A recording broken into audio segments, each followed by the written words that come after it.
துறைமுகம் சட்டமன்ற தொகுதிக்குட்பட்ட பகுதிகளில் வாக்கு சேகரிப்பில் ஈடுபட்டுள்ள மத்திய சென்னை பாஜக வேட்பாளர் வினோத் பி செல்வம் பல்லவன் சாலையில் உள்ள பாடிகார்ட் முனீஸ்வரன் கோவிலில் சாமி தரிசனம் செய்து பிரச்சாரம் செய்து வருகிறார்.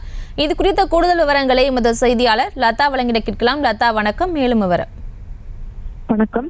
தேர்தல் நெருங்கி வரக்கூடிய வேளையில் பிரச்சாரமானது தீவிரமாக நடைபெற்று வருகிறது. முக்கியமாக பிரச்சாரம் இன்னும் 2 நாட்கள் மட்டுமே நடைபெற இருக்கக்கூடிய நிலையில் பிரச்சாரமானது தீவிரமாக நடைபெற்று வருகிறது. அந்த வகையில் மத்திய சென்னை பாஜக வேட்பாளர் வினோத் பி செல்வம் இன்றைய தினம் துறைமுகம் சட்டமன்ற தொகுதிக்கு உட்பட்ட பல்வேறு இடங்களிலும் பிரச்சாரத்தில் ஈடுபட்டார். அந்த வகையில் பல்லவன் சாலையில் இருக்கக்கூடிய பாடிகார்ட் முனீஸ்வரன் கோயிலில் முதலில் சாமி தரிசனம் செய்த வினோத் பி செல்வம் இன்றைய பிரச்சாரத்தை தொடங்கி இருக்கிறார். முக்கியமாக திறந்தவெளி ஆட்டோவில் சென்று பாஜக வேட்பாளர் வினோத் பி செல்வம் மக்களை நேரடியாக சந்தித்து வாக்குகளை சேகரித்தார்.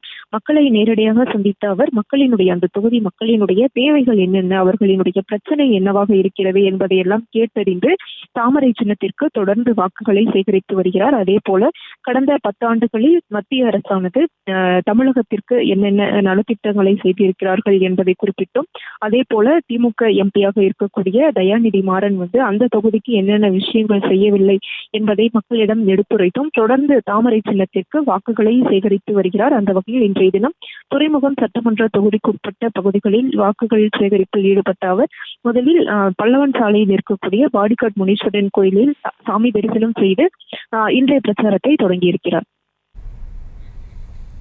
விவரங்களுக்கு நன்றி லதா. செய்திகளை உடனுக்குடனும் துல்லியமாகவும் தெரிந்து கொள்ள சப்ஸ்கிரைப் பண்ணுங்க.